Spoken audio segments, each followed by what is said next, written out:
Rreziku i Ebolës në zgjerim. Një shpërthim i Ebolës që mori jetën të paktën 131 personave në Republikën Demokratike të Kongos mund të përhapet më shpejt se sa mendohej fillimisht, paralajmëroi një përfaqësues e Organizatës Botërore të Shëndetësisë OBSH.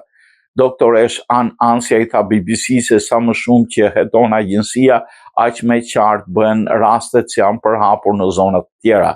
Zyrtarët thanë se më shumë se 513 raste dyshoheshin në Republikën Demokratike të Kongos që nga e marta, ndërsa një person ka vdekur në Ugandën fqinj.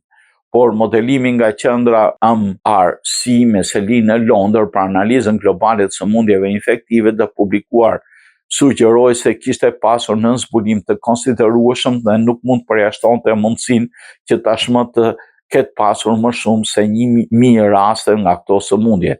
Studimi sugjeroi që shpërthimi aktual është më i madh se sa është konstatuar aktualisht dhe madhësia e tij vërtet mbetet e pasigurt.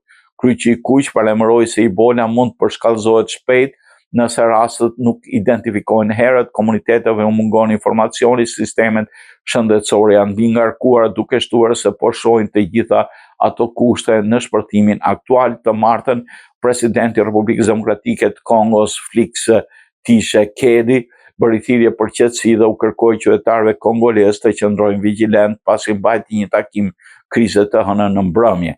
Shefi i OBSH-s Tedros Adhanom Ghebreyesus, i cili shpalli shpërthimin e një emergjencë ndërkombëtare javën e kaluar, tha se ishte thellësisht i shqetësuar për shkallën e shpejtësisë së epidemisë.